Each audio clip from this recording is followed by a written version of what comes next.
dan penyertaan-Mu ajaib bagi kami. Terima kasih Tuhan. Terimalah segala pujian pengagungan kami.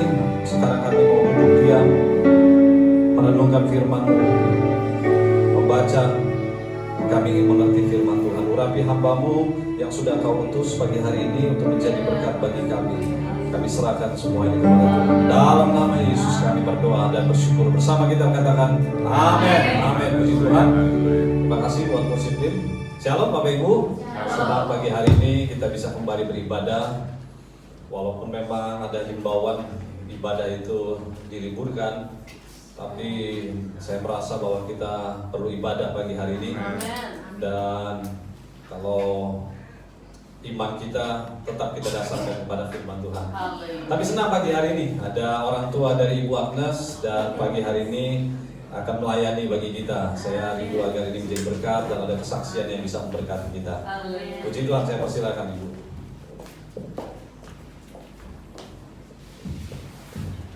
Shalom. Selamat berjumpa lagi dalam kasih Tuhan. Saya percaya saya sudah ketiga kali di sini, amin. Dan saya yakin ibu bapak juga sudah kenal dengan saya. Nama saya Herce Sopakua Tambingon, ya. Mama dari Agnes, kata pendeta tadi sudah terangkan bahwa saya mamanya Agnes, dan Joy adalah anak mantuku. Katanya dikenal lebih sayang ya. Dan saya percaya lebih lanjut jemaat di sini sudah keluarga kita yang besar. Terima kasih untuk pendeta hamba Tuhan di tempatnya, seluruh jemaat yang mempercayakan saya juga membawakan firman Tuhan. Tak lupa dari GSJ kami pelayan di USA menyampaikan salam hangat buat keluarga di sini. Tentunya mungkin dari mulut ke mulut tahu bahwa kami juga melayani di Amerika, di California tepatnya. Ada 3 pelayanan yang Pak Peter pegang. Jemaat pertama di Norwalk pagi jam 7 dan siang di Victorville. Ada kota kecil-kecil di sana seperti di sini ya, ada Pamulang, Jakarta Pusat, mungkin di Abdurrahman, kira-kira begitu. Dan yang ketiga di Covina adalah gereja pusat kami, dan itu ada 3 cabang, 3 ibadah. Dan ada salam hangat dari mereka untuk kita sekalian. Saya berharap kalau jemaat di sini boleh ke California, mungkin ikut pelayanan kami di sana. Banyak suka duka yang kami alami di sana, puji Tuhan. Tapi pagi ini untuk melengkapi sukacita, saya mengajak kita semua membuka firman Tuhan di dalam Yeremia 29 ayat 11. Saya yakin kita semua sudah paham bahkan menghafal ayat ini saudara sekalian. Saya senang supaya kita semua membaca dan mengucapkan ini dari setiap lidah dan bibir jiwa kita. Katakan pada jiwa kita, kita akan baca bersama-sama firman Tuhan ini. Karena firman Tuhan adalah janji Allah buat saudara dan saya. Saya senang kita baca bersama-sama satu ayat saja ya. Yeremia 29 ayat 11. Yang ada telepon mungkin sudah di connect, ayo silakan buka, sama-sama kita ucapkan ya. Yeremia 29 ayat 11. Oh, sudah ada di depan, puji Tuhan, luar biasa. Udah canggih juga ya. Ya, 1, 2, 3. Sebab aku ini mengetahui rancangan-rancangan apa yang ada padaku mengenai kamu. Demikianlah firman Tuhan, yaitu rancangan damai sejahtera dan bukan rancangan kecelakaan, untuk memberikan kepadamu hari depan yang penuh harapan. Sekali lagi saya akan bacakan ya, supaya kita lebih simak dan lebih menghayati firman Tuhan. Sebab aku ini mengetahui rancangan-rancangan apa yang ada padamu mengenai kamu. Demikianlah firman Tuhan, yaitu rancangan damai sejahtera dan bukan rancangan kecelakaan, untuk memberikan kepadamu hari depan yang penuh harapan.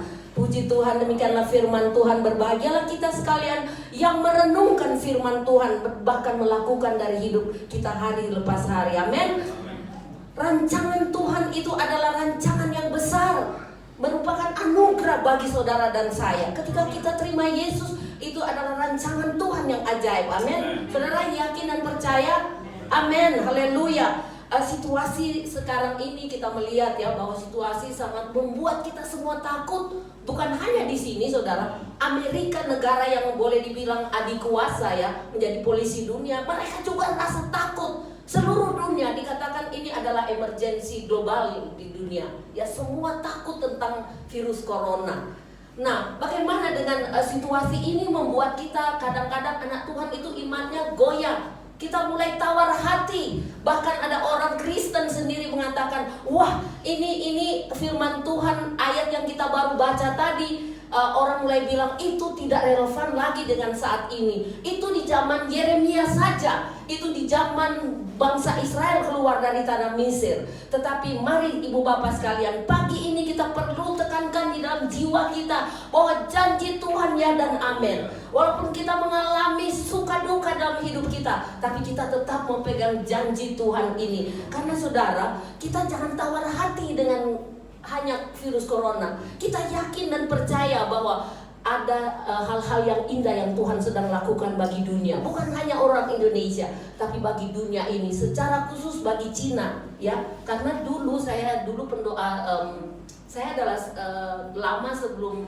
saya ada di sini, mungkin ada 1-2 ibu yang tahu bahwa saya juga aktif di dalam jaringan doa se-Indonesia, ya.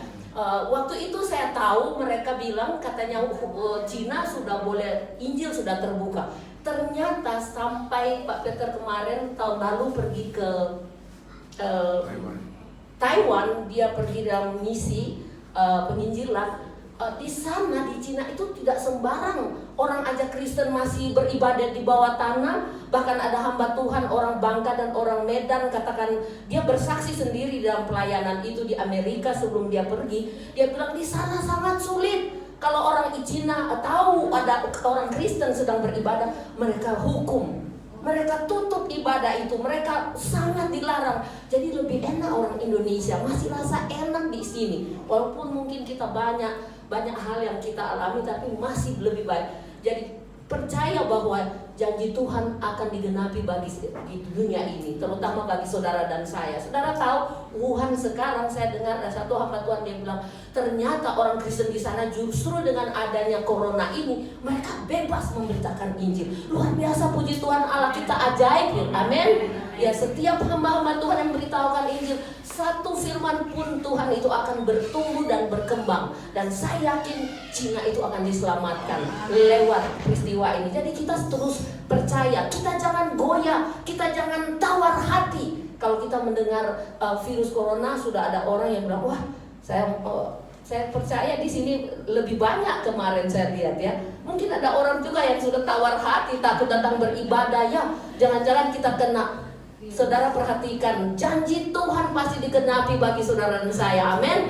Nah, saya beri judul hari ini adalah hari depan yang penuh harapan. Saya percaya firman Tuhan katakan Tuhan itu panggil kita untuk diberikan kita bukan rancangan kecelakaan, tetapi adalah harapan kita di dalam Kristus itu tidak sia-sia. Kita akan meraih kemenangan bersama Yesus. Nah, kuncinya bagaimana supaya kita dapat menikmati hari depan yang penuh harapan. Ini pertanyaannya, saudara. Bagaimana supaya kita menikmati janji Tuhan, menikmati hari depan yang penuh harapan itu. Itu yang perlu kita renungkan di pagi hari ini. Perhatikan baik-baik, firman Tuhan tadi udah bilang penuh harapan, ya. Jadi janji Tuhan itu digenapi. Yang pertama, saudara, supaya kita menikmati hari depan yang penuh harapan, yang pertama adalah kita mau tetap teguh iman kita kepada Yesus Kristus. Amin. Ya, pertama kita harus, iman kita tidak boleh goyah, iman kita tidak boleh lemah, iman kita kepada Kristus itu harus kita terus hayati itu. Karena janji Tuhan itu pasti ya dan amin. Kita tidak boleh tawar hati. Baru virus corona, saya terakhir sebelum saya datang, saya khotbah di gereja kita. Saya bilang, ini Amerika, ini dunia, bukan Amerika saja, tapi seluruh dunia lebih takut virus corona daripada takut Tuhan. Tapi saya yakin jemaat di tempat sini, walau kita sedikit, tapi mari kita tetap takut kepada Tuhan, amin. Jangan takut kepada virus corona. Kita berdoa karena perlindungan tangan Tuhan itu ajaib, amin. Tadi lagu mengatakan bahwa perlindungan tangan Tuhan itu luar biasa. Janji Tuhan itu ajaib. Ya, saudara harus tetap beriman dan percaya kepada janji Tuhan, amin. Orang pikir, ya janji Tuhan Yeremia ini rancangan Allah itu kan cuma bagi orang Israel. No, kita semua merupakan anugerah Tuhan, diberikan satu pengharapan di dalam Kristus. Jangan saudara tergoyah. Amin. Sekali lagi jangan tergoyah. Tetap teguh di dalam Tuhan. Kita buka Yeremia Yosua 1 ayatnya yang ke-7. Apa kata firman Tuhan ya? Ketika bangsa Israel keluar dari tanah Mesir dan Musa menyerahkan kepemimpinannya kepada Yosua, orang Israel pada waktu itu juga mulai tawar hati, saudara. Tapi apa kata firman Tuhan? Mari kita belajar bersama-sama, saya bacakan ya. Hanya kata firman Tuhan begini. Bukankah telah kuperintahkan kepadamu, ayat 9 ya. Kuatkanlah dan teguhkanlah hatimu. Janganlah kecut dan jangan tawar hati, sebab Tuhan Allahmu menyertai engkau kemanapun engkau pergi. Ini firman Tuhan, saudara. Ya, ini pada waktu itu orang Israel mulai tawar hati. Ya, Musa itu kan mereka percaya sekali sama Musa, seorang leader yang baik, dan mereka mulai tawar hati ketika Musa bilang, oh ini Yosua, ada permajaan kira-kira begitu ya. Lalu Yosua yang akan pegang sabut pemimpinan. Apa yang terjadi? Orang Israel mulai tawar hati, tapi kata firman Tuhan, teguhkanlah imanmu, percayalah, jangan tawar hati. Jadi pagi ini bukan kebetulan ya, saya ada di sini. Waktu kami pergi dari Amerika, orang semua sudah bilang, bahkan Agnes, mami jangan lupa pakai masker lah. Bang Agnes, hidup kita di tangan Tuhan, Nes. Kalau memang virus corona itu datang sama kamu dan memang itu Tuhan rencanakan, tapi tidak ada yang mustahil bagi Tuhan. Kalau kita harus mengalami hal itu, Alkitab sudah mengatakan mati hari ini, mati besok, mati kapanpun itu sama. Asal kita mau tetap ada di dalam kasih Tuhan, supaya rumah yang Tuhan sudah sediakan bagi saudara, kita akan nikmati rumah surga di mana Tuhan sudah janjikan itu. Amin. Haleluya. Puji nama Tuhan. Saudara, singkat cerita, orang Amerika itu di sana mereka bilang, aduh Bapak, Ibu jangan pulang. Kata jemaat, banyak kan jemaat pagi dan jemaat siang, jemaat sore. Ketika kita datang pamitan, mohon doakan kami perjalanan kami. Mereka semua bilang, Pak, apa sebaiknya ditunda? Pak, apa sebaiknya jangan dulu, katanya begitu. Kata Pak Peter, Bang, sekali kita sudah melakukan, doakan saja. Segala sesuatu ada dalam tangan Tuhan, segala sesuatu ada dalam rancangan Tuhan. Kalau kita berjalan dengan Tuhan, kita tidak usah takut dan kita tidak usah gentar, karena tangan Tuhan itu perkasa ajaib. Amin. Ketika bangsa Israel keluar dari tanah Mesir, apa sih modal mereka? Hanya iman kepada Tuhan. Amin. Dan kita anak-anak Tuhan, mari kita belajar sungguh-sungguh dari situasi corona ini. Kita mau koreksi diri kita. Apakah kita sungguh-sungguh percaya kepada firman Tuhan? Apakah kita percaya sungguh-sungguh akan janji Tuhan? Pagi ini pertama kita harus tetap teguh di dalam Tuhan. Yang menjadi masalah, saudara, ada orang Kristen, dia tidak pernah mungkin membuka firman Tuhan. Mari ibu bapak, baca firman Tuhan sebanyak mungkin. Paling tidak setiap pagi atau sebelum tidur, bacalah firman Tuhan itu.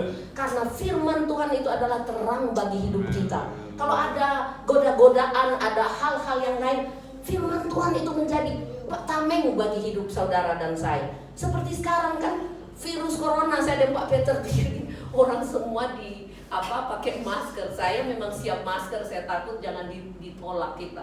Ya, siap-siap masker juga, karena ya namanya masuk kanan kami mengambil. Orang datang di Jepang, saya lihat orang semua yang dulu itu, mereka semua pakai. Dia tanya begini, Ibu dari mana? Saya tahu perjalanan dari Amerika itu biasanya banyak. Saya kan udah berapa kali pulang ya, penuh orang, bahkan banyak orang Indonesia. Kemarin ibu bapak sekalian tahu hanya 3 orang. Saya, Pak Peter dengan 1 orang itu sangat sepi. Tapi saya bersyukur kita punya Yesus yang ajaib. Dia meneguhkan hati saya, dia meneguhkan hati suami saya supaya kamu berjalan bersama Tuhan. Di dalam hati saya, ibu bapak sekalian tahu, kadang-kadang sebuah was-was, tapi firman Tuhan selalu datang, teguhkan hatimu, pandang kepada Kristus yang adalah sumber segala-galanya. Dia tidak pernah akan membiarkan kamu sedetik pun di dalam hidupmu. Itu kata firman Tuhan. Saya pegang janji ini, saudara sekalian. Mari ibu bapak sekalian, seberapa kita yang ada, pegang janji Tuhan. Ketika Yosua di dalam keadaan memimpin bangsa Israel waktu itu, mereka mulai tawar hati. Yosua tetap teguh, dia bilang hanya harapanku hanya Tuhan. Bahkan dia bilang, saya dan seisi rumahku akan tetap beribadah kepada Allahku yang hidup itu. Luar biasa kan saudara. Dan kita ini dipakai Tuhan. Kalau ada orang bilang virus corona jangan pergi ibadah, saksikan bahwa Yesus yang aku sembah itu adalah Allah yang hidup. Saya mau pergi mempersembahkan syukur bagi Tuhan. Jangan karena sudah virus corona di Amerika kemarin mereka telepon nanti nggak ada ibadah. Saya bilang aduh dalam nama Yesus. Ini cara iblis memporak-porandakan anak-anak Tuhan. Amin. Kita harus kuat di dalam Tuhan. Kita harus sadar bahwa ini cara iblis di akhir zaman mencuri damai sejahtera kita. Karena iblis datang untuk mencuri, merampok, dan membinasakan. Itu kata firman Tuhan sudah ingatkan bagi saudara dan saya. Kalau iblis datang itu hanya mencuri, merampok, dan membinasakan. Termasuk sakit penyakit loh saudara. Kalau saudara sakit oleh bilur-bilur Yesus disembuhkan. Amin. Pegang janji Tuhan itu. Saya yakin sekali. Apapun yang saudara alami saat ini, jangan pernah takut, jangan pernah goyah, terlebih tawar hati. Jangan saudara. Karena itu merupakan cara iblis melemahkan iman kita, melemahkan persekutuan kita. Kalau ada orang bilang, tidak usah pergi beribadah. Jangan pernah saudara dengar janji Tuhan, dengar firman Tuhan. Sebab itu saya mengajak ibu bapak saudara, saya lihat di Amerika ya. Ini dalam pelayanan kami pribadi yang banyak sekali orang Indonesia yang juga datang beribadah. Dan mereka dari Amerika, dari Indonesia ini kelihatannya Kristenan. Mungkin karena mereka pinter, banyak anak mahasiswa kan. Pinter, atau mereka mungkin karena kaya, mereka bisa ada di Amerika. Tapi di saat-saat tertentu mereka butuh Tuhan, butuh Yesus. Dan saya dan Pak Peter sering dalam pelayanan itu mereka mengatakan, aduh banyak hal. Saya malas pergi beribadah. Kamu anak Tuhan di Amerika, di Indonesia. Kamu enggak, saya cuma nonton aja di televisi. Ya, dia tidak percaya janji Tuhan. Padahal Alkitab sudah katakan bahwa jangan pernah anak-anak Tuhan itu menjauhkan diri dari persekutuan orang-orang percaya. Amin. Nah, seperti saat ini saudara, kita 2-3 orang tapi percaya dan yakinlah bahwa Tuhan hadir di tengah-tengah kita. Amin. Nah, ini kalau ada anak Tuhan yang sudah begitu, saya dalam hati, ya pasti dia tidak pernah baca Alkitab. Saya cuma begini, Tuhan jamah hatinya supaya dia percaya Alkitab itu adalah satu kitab yang perlu kita renungkan, perlu kita imani dalam hidup kita. Dan itu saudara, kalau tidak makan 1 hari kan kita lapar saudara. Lah kalau tidak baca firman Tuhan, bagaimana kita tidak letoy? Iman kita pasti gugur, iman kita pasti tawar, iman kita pasti kalau datang corona seperti ini, kalau orang yang tidak pernah baca Alkitab, rugi besar. Saya bilang rugi besar saudara ya. Fokuskan hatimu kepada Tuhan Yesus Kristus dan bacalah firman Tuhan sebanyak mungkin setiap hari. Hai anak-anak muda, bacalah. Ya, saya mau bilang banyak sekali anak-anak yang mahasiswa di sana dan notabene Kristen, tapi hatinya tidak dalam Tuhan. Dia bilang, ibu saya punya mama papa orang Kristen, termasuk orang Manado ya Pak, sorry saya orang Manado. Banyak orang Manado di sana, terlalu banyak. Dan mereka itu biasa kan, orang Manado itu waduh hura-hura, iya masih dance-dance di sana loh Pak. Tapi saya bilang, saya bukan tidak mau bergaul dengan di sana. Banyak sekali pelayanan dari termasuk gereja Gemim ya, itu khusus orang Kristen. Gemim orang Manado, Gemim kan namanya, Gemim USA. Kalau saya dulu ingat Pak Peter tuh ditawarin untuk menjadi gereja Maluku, tapi dia tidak mau. Dia bilang, saya datang, Tuhan memilih saya untuk pergi ke seluruh bangsa dan suku-suku bangsa, bukan orang Maluku saja. Saya senang karena suami saya dia punya prinsip firman Tuhan bahwa kita pergi ke seluruh dunia beritakan Injil, bukan untuk orang Ambon saya, tapi bagi seluruh bangsa. Amin. Haleluya. Kita harus tahu itu. Jadi fokuskanlah hati kita kepada Tuhan Yesus supaya kita tetap teguh beriman, percaya sungguh akan janji Tuhan. Nah, yang kedua saudara, bagaimana supaya kita dapat menikmati hari depan yang penuh harapan itu? Yang kedua adalah kita mau tetap berdoa. Amin. Karena ada orang juga sudah malas berdoa. Mau cepat-cepat kerja, dia lupa berdoa. Mau cepat-cepat karena bangun terlambat, dia lupa berdoa. Ingat baik-baik, Tuhan selalu kita hidup. Doa itu adalah nafas orang percaya. Ya, itu merupakan nafas. Kalau kita tidak bernafas bagaimana? Masuk rumah sakit koma, taruh oksigen. Kita harus ingat gitu. Doa itu penting. Ada hubungan kita dengan Tuhan kita yang hidup. Bagaimana Tuhan mau tahu apa kehendak kita? Tuhan itu memang baik, saudara. Tapi ingat, kalau kita tidak melekat dengan Tuhan, kita lupa berdoa. Bagaimana Tuhan tahu apa yang kau harus lakukan hari ini? Bangun pagi jangan lupa ya, berdoa dulu. Ya, saya percaya di tempat ini suka berdoa. Anak saya didik untuk mereka. Saya ingat dulu kami sibuk dan saya bilang, kadang-kadang saya bilang anak-anak ini, saya ingat Agnes masih kecil-kecil, Avani belum ada, masih kecil anak saya. Saya dengan Pak Peter sejak kawin itu belajar setiap malam. Dulu Dunia Dalam Berita jam 9 kan, sampai sekarang mungkin sampai jam 9 malam. Itu 8:30 sebelum Dunia Dalam Berita saya bilang, enggak, kita harus doa dulu, sembahyang, karena habis itu nanti semua pada tidur. Jadi kita memang harus, saya tekankan sama anak-anak saya bersyukur Yesus janji Tuhan itu digenapi. Anak saya masih kecil, tapi saya udah belajar mereka, mama dan papimu tidak bisa menjaga kamu, tapi Tuhan Yesus itu sanggup menjaga, memelihara kamu. Saya didik mereka untuk mereka tetap berdoa. Doa itu penting, saudara-saudara. Yeremia 33 ayat 3 dikatakan di sana, berserulah kepada Tuhan, maka Dia akan menjawab saudara dan saya. Ini nomor telepon sebenarnya yang perlu kita pegang.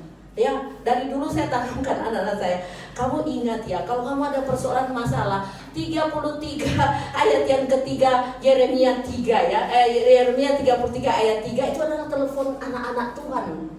Telepon yang kita harus tahu, berseru saudara, berseru kepada Tuhan. Apa sih persoalan kita? Kalau kita sakit pun, Tuhan sembuhkan saya, oleh bilur-bilurmu segala penyakit sudah disembuhkan. That's it.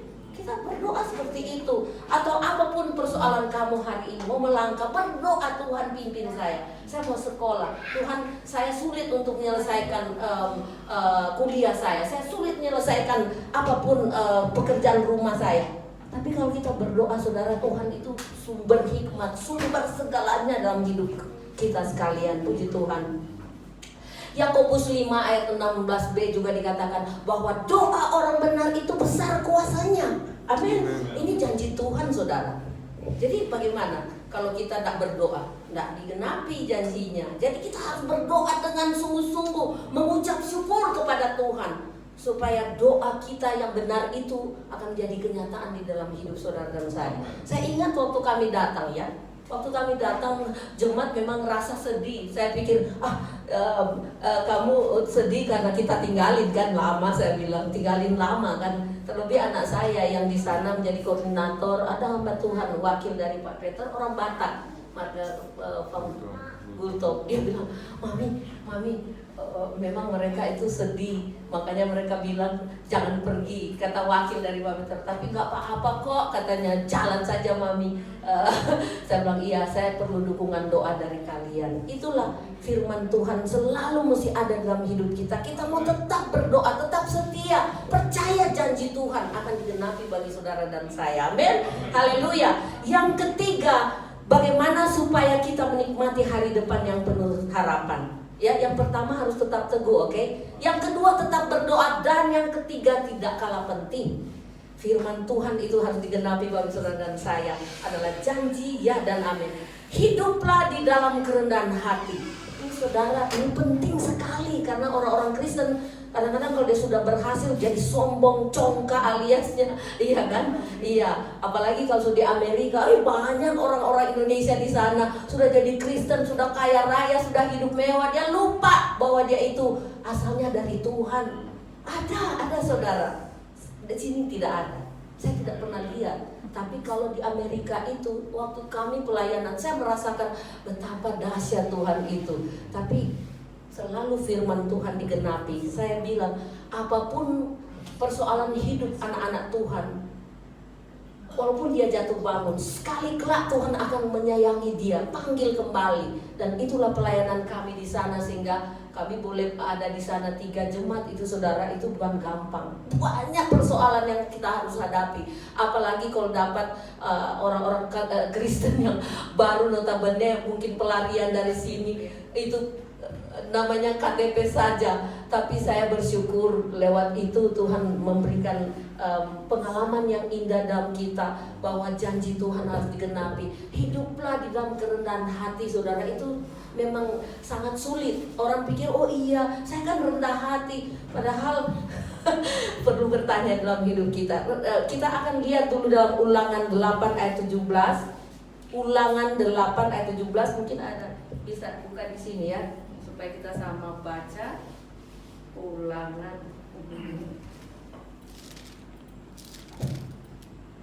Ulangan pasal 8. Ya, ayat 17 di sana dikatakan, maka janganlah kau katakan dalam hatimu, kekuatanku dan kekuatan tanganku lah yang membuat aku memperoleh kekayaan ini. Tetapi haruslah engkau ingat kepada Tuhan Allahmu, sebab Dialah yang memberikan kepadamu kekuatan untuk memperoleh kekayaan, dengan maksud meneguhkan perjanjian yang diikrarkannya dengan sumpah kepada nenek moyangmu seperti sekarang ini. Haleluya, puji Tuhan. Ini luar biasa. Ini juga merupakan peringatan bagi saudara dan saya, supaya janji Tuhan itu digenapi, saudara. Kita tidak boleh sombong, alias kita tidak boleh congkak. Orang pikir saya kan begini, banyak alasan ya. Tapi saudara sadarilah, kadangkala kita anak Tuhan tidak sadar. Ketika kita berhasil, kita lupa Tuhan. Kita berhasil kalau kita baru jatuh, kalau kita sakit, baru kita cari, oh Tuhan, Engkaulah Tuhan, dokter di atas langit. Tapi coba kalau sudah kaya, sudah banyak uang, sudah berhasil, dalam pendidikan berhasil, sering lupa Tuhan, sering menjadi lupa akan sumber segala-galanya. Ini yang perlu kita renungkan. Hiduplah di dalam kerendahan hati. Sadarilah bahwa segala sesuatu yang kita miliki itu dari Tuhan. Dari Tuhan. Untuk apa kita sombong? Kita datang juga telanjang, dan kita akan pulang, paling kita orang percaya kalau masih ada duit, masih pakai baju yang bagus. Coba orang yang lain telanjang kan, pergi juga, iya kan? Ya, jadi kita tidak boleh sombong. Ini kata firman Tuhan, bersyukur kepada Allah karena kebaikan Tuhan itu luar biasa.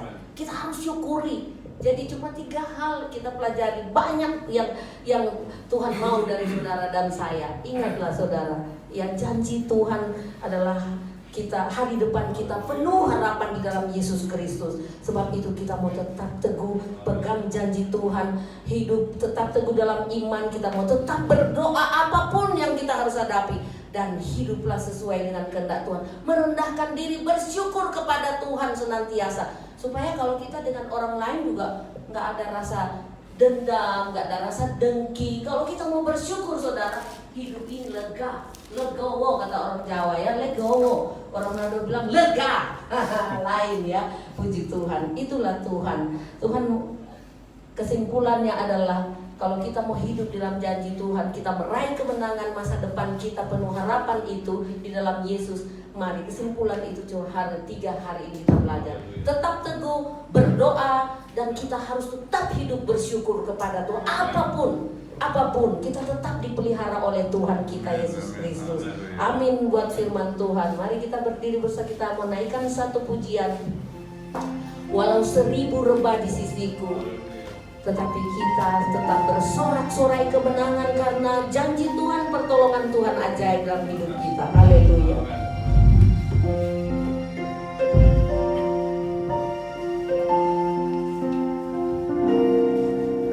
Walau 1000 rebah di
tidak akan goyah seperti pujian yang kami baru naikkan Tuhan. Walau 1000 rebah di sisi kami, Kau tetap Allah penolong kami Tuhan. Takkan kami goyah sebab Yesus senantiasa beserta dengan kami. Karena Engkau Allah Immanuel, Engkau janjikan bagi kami Tuhan. Tuhan, terima kasih untuk firman-Mu yang penuh kuasa itu. Biarlah kami mau tetap pegang janji-Mu Tuhan.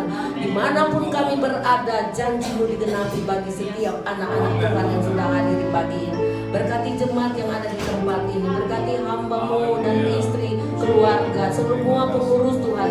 Kami taruh semua dalam tangan Tuhan. Engkau yang senantiasa pakai jemaat di sini, supaya Tuhan lewat di tempat ini Tuhan, banyak jiwa-jiwa boleh datang memuji menyembah Engkau. Mereka diselamatkan oleh karena kehadiran gereja-Mu di tempat ini. Di dalam nama Yesus kami berdoa bersyukur pada Bapa di surga. Semua yang percaya katakan